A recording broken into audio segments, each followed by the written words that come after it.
President Donald Trump is being mocked for claiming gas prices in California are more than $7 a gallon. I want to show you what he said during an interview with Mark Levin. When I left, gasoline was $1.87. That was a year ago. And now it's, I guess, just hit $7.50 in California, the rest to follow. And I predicted this. I said all of these things were going to happen. Oh, I predicted this. All the things were going to happen. It was going to hit $7.50. Well, there's just one problem with that. It didn't. None of that is true. Literally, none of that. No, the average cost of gas per gallon in the United States is about $3.41. Now, again, that sucks. It is higher than it was, yes. Is it $7.50? No. In California, the average per cost a gallon is about $4.53. Again, that's still not great. But where did you get $7.50? Where did you get $7.50? Now, it turns out conservative media, you're not going to be surprised. Conservative media went out cherry picking. Here's what they found. They found Gorda, California. Now, have you ever heard of Gorda, California? If you haven't, I wouldn't be surprised. It is an incredibly tiny, isolated town in the middle of nowhere in Monterey County. Turns out they were charging $7.59 a gallon for gas. Wow. Now, there was another photo that was circulated, but it was fake. And it purported to show nearly $8 a gallon in East Lancaster. Again, the gas station was actually not in operation, and so it didn't actually have gas, wasn't selling gas. So fake, right? Fake. But the cost in Gorda was confirmed to be true, but there's some missing context. Again, when I talk about cherry picking, right? So now it turns out that Gorda, California is so small that it literally has only one gas station. They have a sign noting that the next nearest station is about 40 miles away to the north and 12 miles to the south. So they're basically saying, hey, if you need gas, I mean, we're pretty much the only game in town. We got a monopoly here. And what are we going to do? Well, when we have a monopoly, we're going to charge a lot higher prices. Great. Great. So with no competition, the owners get to charge whatever the hell they want, and then they do.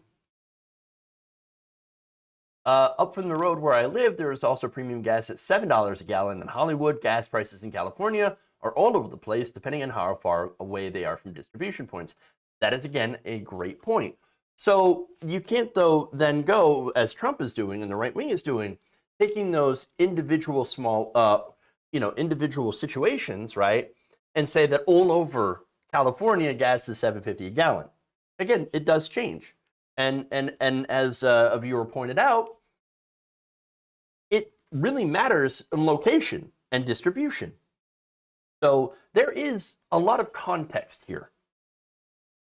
But again, the right doesn't care about context. So they get outraged about this. And again, honestly, we should all be kind of outraged about this, that this gas station is literally gouging people, engaging in price gouging. But here's the thing. They don't blame the companies. They don't blame the stations. They don't blame the supply. Well, they kind of do, but they blame Joe Biden for everything. And that's it too.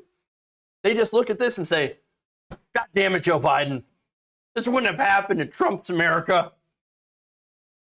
But wait, it did. So, but here's the thing, right? The president does not set gas prices.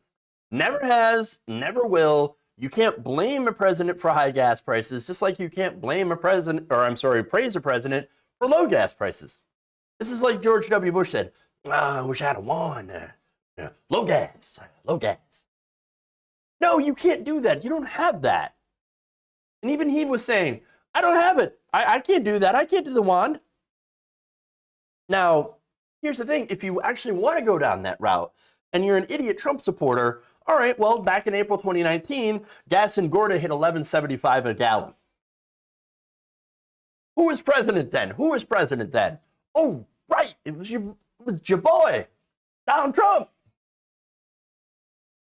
So, you know, it's ridiculous to blame solely the president for gas prices when, of course, we're talking about a global market with a lot of externalities.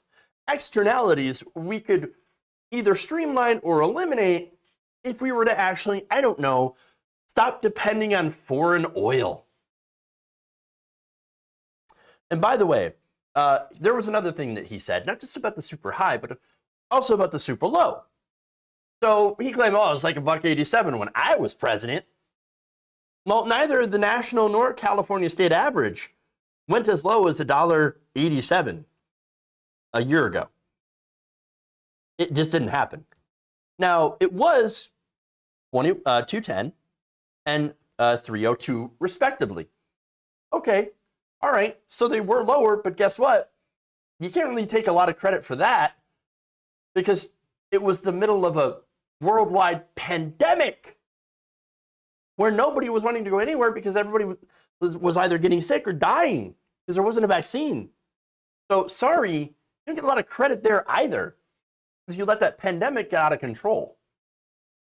So, and again, one of the main reasons you're paying more for gas is because not only is demand up because people are getting out of the house, vaccinated people are not only getting out of the house a little bit more, but also, of course, companies are making people go back to work into the office. And of course, you have OPEC Plus, a literal oil cartel full of rich countries that have decided to artificially limit the supply in order to drive up prices so they can make an additional profit. And here's the thing, it all really comes down to one fact. We are dependent on oil, and we shouldn't be. There's no need to be, especially now that without a doubt, we know it's destructive on the environment to pump it, refine it, and burn it. We know climate change. We know what it already has in store for us. We know the destruction that is baked into the next 20 to 50 years. This is carbon, the effect of the carbon dioxide that we've already put into the atmosphere that is coming home to roost. And we're continuing to put more and more. And so there is a time lag before we feel the effects of the carbon that we put into the atmosphere today. And so and look, we still have, even though we've got a pretty bleak future, there's still time to avoid an even bleaker future. Because guess what? We do have the technology and we do have the ideas in order to not only reduce our consumption of oil on a national level or worldwide level. This technology allow us to at least reduce our emissions, basically zero emissions or carbon neutral, or do something. We should do something. I mean, reducing our usage massively and our dependence on oil would really fix a lot of the problems involved, not only in of course, gasoline shortages or price, but also, as I said, climate change and the damage that we're about to go through, and as a result, and are currently going through as a result of climate change. The problem here is political. Okay, oil and gas owners do not want green energy. They don't want green energy infrastructure. They don't want more public transportation. They don't want more energy efficient vehicles, gas efficient. They want you to drive the gas guzzlers around. You know why? It's because, well, you pay more for gas. You buy more gas. More profit, more profit. And they want that profit at the expense of our civilization. It's basically, it's nihilism based on greed. Trump, Joe Manchin, the corporate Democrats, corporate-owned politicians from both parties, all they are, at this point, are lapdogs that are doing the bidding of these giant fossil fuel companies.